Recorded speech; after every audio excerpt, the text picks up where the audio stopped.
Mike's just completed the row over the Atlantic in 46 days, solo. He actually came in ahead of boats of 4s and 3s, and there are still people out there rowing as we speak who haven't completed it. So we're definitely very humbled that Mike's given up his time on pretty short notice for a number of reasons to come, and you're the first group that he's going to speak to about his experience. So I'll hand over to Mike with a huge thank you from us. Welcome.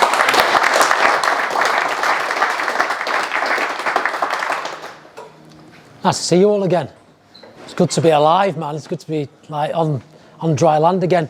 The privilege is all mine, lads. You know, I said this when I first started working with you guys. I've just said it to Rowan there. The way I feel about spending time with you, and this is just, you know, everything I'm going to say today is just, it's honest. There's no bullshit. I'm not trying to be anyone else other than me. The way I feel about working with you is that we're adding value to our city, aren't we? You know, when you guys go out and play on Thursday or on a weekend or a Friday night,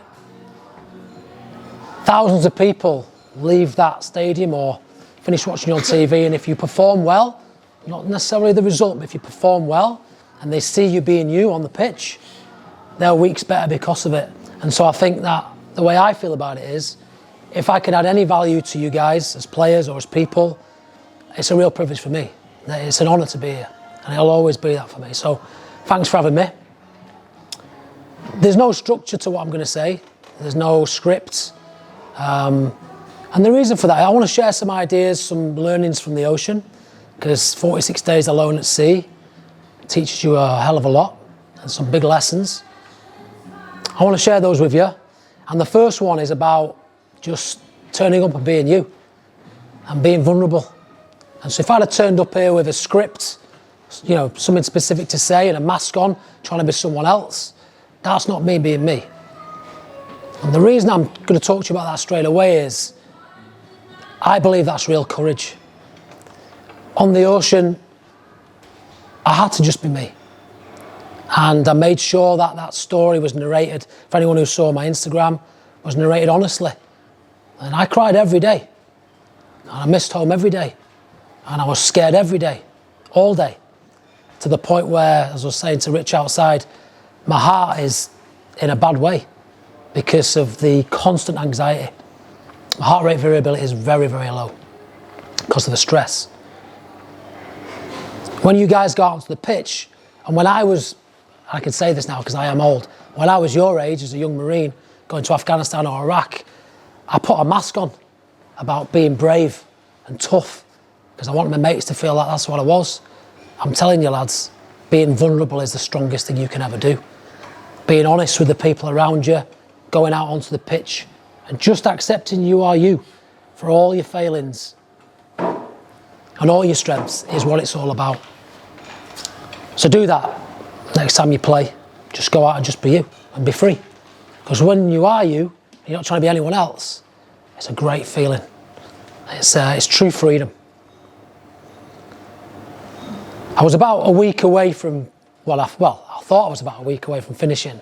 No one told me that towards the end of the row, as you cross from the Atlantic plate to the Caribbean plate, it's the Barracuda Ridge, the deepest part of the Atlantic. It's about 6 miles deep. And it's a north-south current. And I was averaging 60 miles a day on the boat, which was, you know, that's a good number. Sometimes 70 miles. Did a few 80-mile days, which was huge because of the weather. But my boat speed dropped massively, and I made a big mistake. About a week out, I tried to predict when I was going to finish and see my family again. And I thought it'd be about a week. And then my boat speed dropped, and it became 8 days, 8.5 days, 9 days, 10 days, and it broke me. It broke me emotionally because all I wanted to do was see him again. One of the greatest lessons from the ocean is you can only deal with the next wave that's coming. And in your context, I'd suggest that might be the next tackle or the next play or the next pass. You can't see past that. If you're looking past that, you're missing the whole point. You just got to be you, the best version of you right now with whatever's in front of you. And for me, that was the next stroke on the oars, the next mile, the next wave, whatever. But it wasn't seeing past that day. And I know you've been speaking a bit about this, about seeing every week as a mission. Like I was looking at every wave as a mission, because they were 40 foot high, they were massive. And so, again, if I can give you any wisdom from the ocean, it's don't look too far ahead. Just take the next thing you can do as the most important thing you can do and just give it everything. And if you do that, everything else just happens. So once I forgot about trying to get in at a certain point, I just let it happen. I got quicker and I got in to see my family in 7 days without all the emotional torment and the worrying and what if, and I felt free again. Motivation was an interesting one out there. Obviously, you know, my motivation for doing this was to raise money for the hospital, to save my son's life. We've raised over 170,000 quid, that's amazing, I'm really proud of it.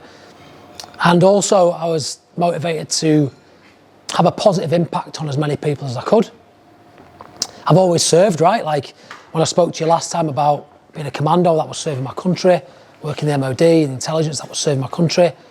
And I felt this was kind of serving people again by doing a positive thing and taking risks myself by going out and doing it. And people were saying, like, you know, imagine when it's dark and you're on your own and you're scared. Just imagine all those children that you're saving in the hospital. I didn't think about them once. I just thought about my family when I was out there. My motivations changed constantly. And I imagine it'll be the same for you throughout a season. You might have a motivation at the start of the season that you think is your primary motivation. It's going to change. That's all right. You've got to see new motivations as they come up and grab them, man, and run with them. And linked to that, the one thing, the only thing, and this is going to be deep, and again, maybe it's my age, maybe it's wisdom, I don't know what it is. The only thing that matters in life is people, man. It's the people. It's the people who care for you. It's the people that you love. It's your family, it's your teammates, it's that brotherhood. That's the only thing that matters. And the only thing that mattered to me out on the ocean was getting back to see my wife and my kids, who I fell in love with all over again. It's only when you've been through something so humbling, and that's the word I would use as an ocean row alone, because you are not in control for 1 second of any of the days. You just pretend you are. Mother Nature's in charge. The weather does what the weather does, and you have to adapt to it. And again, in a rugby context, a sporting context, that might be you not being able to control what the opposition does. You can only control what you do, right? Right here, right now. So don't worry about that. You can't do anything about it. People are what count. I told a story on my social media about a guy called Jamie who was the second placed solo rower. I beat him by a week, but I mean, he was pretty close. Lovely guy, Man City coach, 90 kilos, 10 years younger than me. Everyone expects him to beat me. He had a carbon boat. I've got the oldest boat, the first ever boat built of that type. And I went out, and as soon as I set off, I was the last boat to leave, La Gomera. I was the last boat because no one wanted to be the last boat. But I was confident in my preparation. I was happy to be alone. And I set off, and for the first 7 days, I was racing him.